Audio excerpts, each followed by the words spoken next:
I'd like to talk about three really common mistakes that a lot of people make when they start the ketogenic diet. So, when interviewing people who are either plateaued or they're running into problems, these three things keep coming up over and over and over again. So, I'm going to make it really simple, and this is going to be a fairly quick video, but these are very important points. So that way, if you're starting keto, you can be very successful. And the first mistake relates to fat. Okay. People sometimes think that a ketogenic diet is just a high fat diet, and that's what makes you burn fat and turn it into ketones.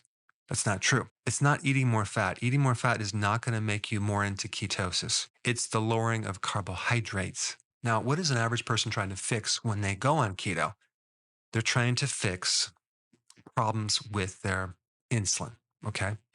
Primarily this thing called insulin resistance. Insulin resistance is the basically the pre stage before diabetes. It starts off mild, it gets worse, worse, and worse until the point where it becomes advanced insulin resistance, and then you become a pre diabetic and a diabetic. So, diabetes is advanced insulin resistance. Now, let's just take a look at a really, like, probably the most important function of insulin. Insulin prevents the loss of fat. It's a survival mechanism. Yes, it does help you store fat, but it prevents the burning of fat. It also prevents the loss of proteins in the body. Like if you think about a diabetic type 1, where they have no more insulin, and what happens with them? They're really skinny. But what's confusing to some people is that, wow, they're a diabetic, they should be fat.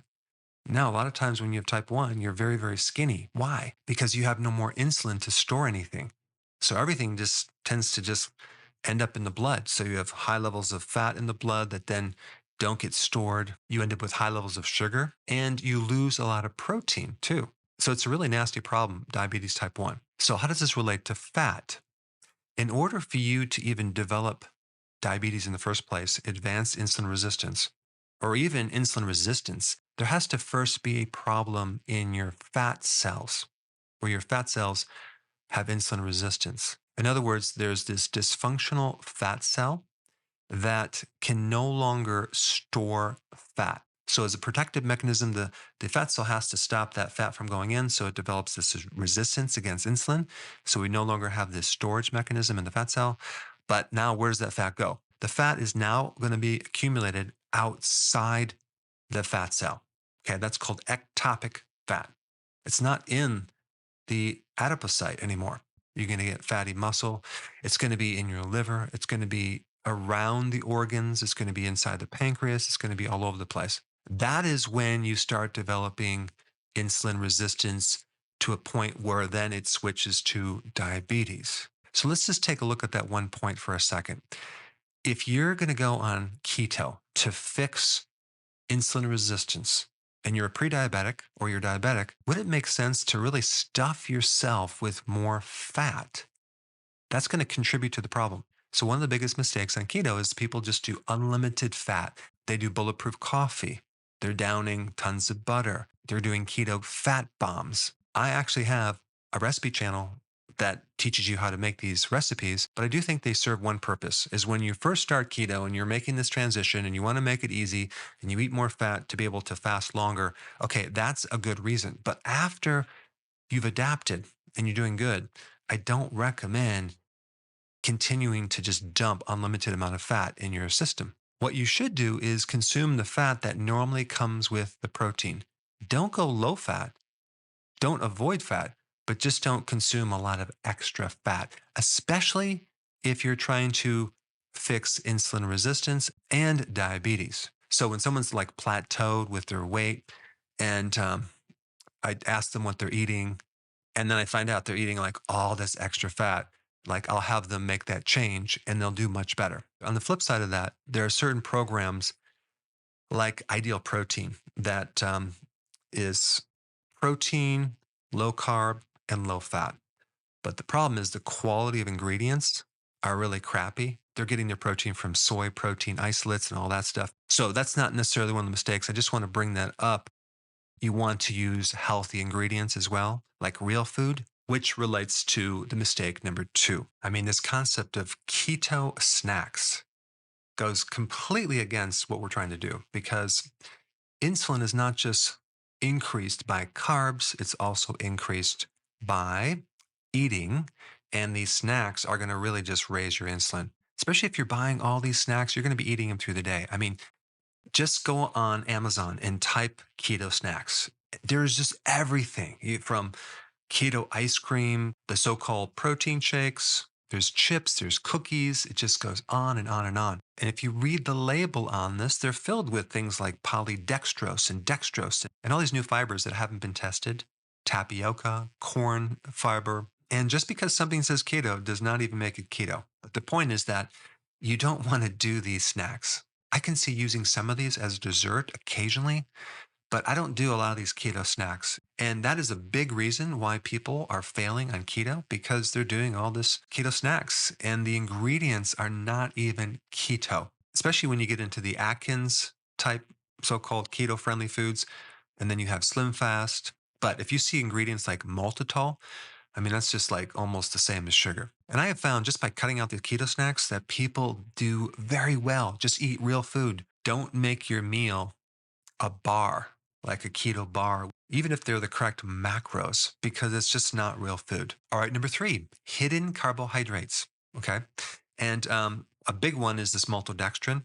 It's even in your supplements, it's in the electrolyte powders. I've done a video on that. And I think another big thing is too many berries and fruit. I've had people say, well, fruit has fructose. Fruit has half fructose and half glucose. So yes, fructose is low on the glycemic index, but your liver is the only organ that can handle fructose, and it is going to create a major problem with insulin resistance. So even though it's low on the glycemic index, it's still a big problem. And out of all the things that are very high in fructose, agave nectar is right at the top. And if you look at agave nectar in some products, it says, oh yeah, it's keto friendly because it's low in the glycemic index. Well, that's just like saying like pizza is good because it has tomatoes. Well, it has other things as well. Now, there's a really good Kindle book that I recently got. I didn't finish it, so I can't say that I agree with every single point yet, but it's called Don't Eat for the Winter. And what I like about it, it's written by an engineer. Okay. And so engineers are good problem solvers. They think logically. And this book is so far really interesting because the author mentions like an acorn. A squirrel would start to accumulate all these acorns, right? And they're going to eat those through the winter. Now, an acorn is like 53% fat, it's 41% carb, and it's like 6% protein. A very similar profile to junk food. And when you combine that much carb with that much fat, well, you're going to create a lot of storage of fat. And he also mentions another interesting point about, when do we harvest fruits? Okay, like apples, pears, peaches, all this fruit is mainly harvested in September, October, maybe early November. It's very unnatural to harvest fruit all year round. That fruit, which is higher in fructose, tends to act as a survival mechanism so you can survive through the winter. But of course, we have fruit available every single day of the year. So you can very easily overdo the fruit, especially if you add it with fat. Our body and our genes have not evolved to handle that much fructose. So to summarize, number one, don't overdo it with the fat.